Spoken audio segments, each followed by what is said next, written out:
नमस्ते बच्चों, कैसे हैं आप लोग। आज के परिवेशीय अध्ययन के वीडियो में आप सभी का स्वागत है। बच्चों, आज हम अगला पाठ पढ़ने वाले हैं। पाठ का नाम है पाठ 11, शाइस्ता खान की दुर्दशा। बच्चों, हम जानते हैं कि बीजापुर का आदिल शाह शिवाजी महाराज को पराजित करना चाहता था, शिवाजी महाराज की गतिविधियों को रोकना चाहता था, परंतु बहुत कोशिश करने के बाद भी वो शिवाजी महाराज को पराजित नहीं कर पाया, उनकी गतिविधियों को रोक नहीं पाया, स्वराज्य के काम को रोक नहीं पाया, बल्कि शिवाजी महाराज ने उसके द्वारा भेजे हुए सभी सरदारों को एक एक करके पराजित किया। जब आदिल शाह की एक न चली तो आदिल शाह ठंडा पड़ गया और उसने शिवाजी महाराज के साथ संधि कर ली और उनका स्वतंत्र राज्य स्वीकार कर लिया, अर्थात आदिल शाह ने शिवाजी महाराज को राजा स्वीकार कर लिया। इस प्रकार दक्षिण का हिस्सा कुछ समय तक सुरक्षित रहा, अर्थात आदिल शाह का आक्रमण भी रुक गया था क्योंकि उसने शिवाजी महाराज को राजा मान लिया था। उसके बाद शिवाजी महाराज उत्तर में मुगलों की तरफ मुड़े। मुगलों के आक्रमण से महाराष्ट्र की दुर्व्यवस्था हो गई थी। मुगलों ने भी कई बार महाराष्ट्र पर आक्रमण किया था। उस समय दिल्ली में मुगल शासक औरंगजेब था। उसके प्रदेश पर शिवाजी महाराज ने आक्रमण किए।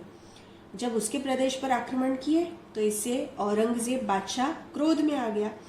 शिवाजी महाराज पर आक्रमण करने के लिए उसने अपने मामा शाइस्ता खान को भेजा। शाइस्ता खान ने पुणे पर आक्रमण कर दिया। शाइस्ता खान के साथ 75,000 सैनिक थे, सैकड़ों हाथी, ऊंट और तोपें थीं। शाइस्ता खान शिरवल, शिवापुर और सासवड़ आदि गांवों को जीतता हुआ आगे बढ़ा और उसने आगे बढ़कर पुरंदर के किले को घेर लिया।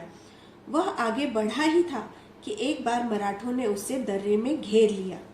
मराठे तो आप जानते हैं बच्चों कैसे हुआ करते थे। वो बड़े ही ताकतवर, साहसी और पराक्रमी थे। रोटी चटनी खाना, शरीर पर कंबल ओढ़ना और हवा की तरह पहाड़ों में भाग दौड़ करने में मराठा बड़े होशियार थे।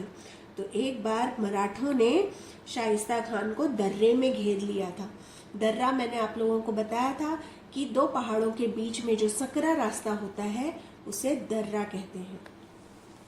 बच्चों, मराठों की छापामार युद्ध पद्धति से शाइस्ता खान तंग आ गया था।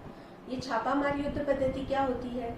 इसमें मराठे पहाड़ों में तो चढ़ने उतरने में, दौड़ने भागने में होशियार थे ही, तो मराठे पहाड़ी भागों में छुप कर बैठ जाया करते थे और जब शत्रु की सेना असावधान होती तो वो अचानक से शत्रु की सेना पर हमला कर देते और जब तक कि शत्रु की सेना लड़ने के लिए तैयार होती वो मराठे पुनः फिर से पहाड़ों में गायब हो जाते थे। इसे ही छापामार युद्ध पद्धति कहते हैं।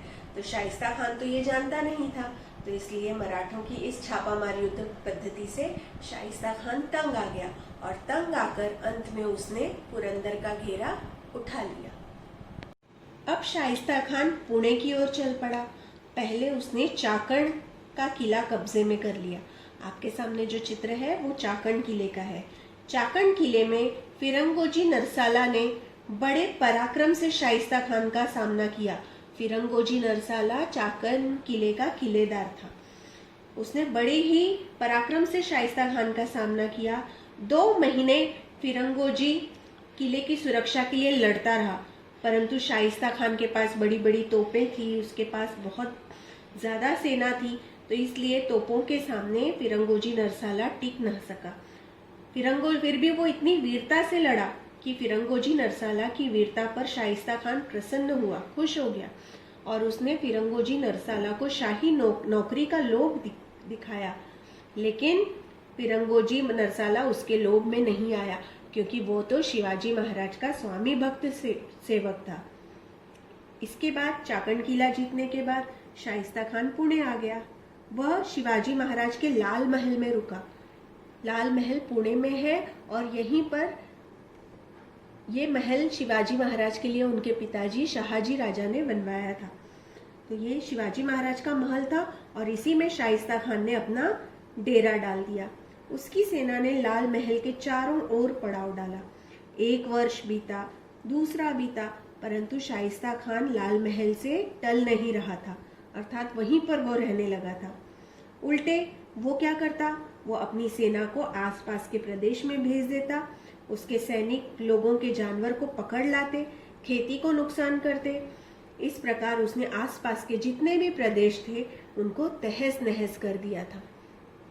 तो बच्चों, औरंगजेब के द्वारा भेजा हुआ शाइस्ता खान पुणे में आकर शिवाजी महाराज के ही लाल महल में आकर रहने लगा था। उसने अपना डेरा जमा लिया था। इसके आगे का जो पार्ट है वो हम लोग अगले वीडियो में देखेंगे। आज के लिए बस इतना ही। जो भी मैंने पढ़ाया है उस पर आधारित मैं आपको गृह कार्य दूंगी, जिसे आप अपनी कॉपी में लिखिएगा। अपना बहुत बहुत ध्यान रखिए, मास्क और सैनिटाइजर का इस्तेमाल करिए और 2 गज दूरी का पालन करिए। नमस्ते।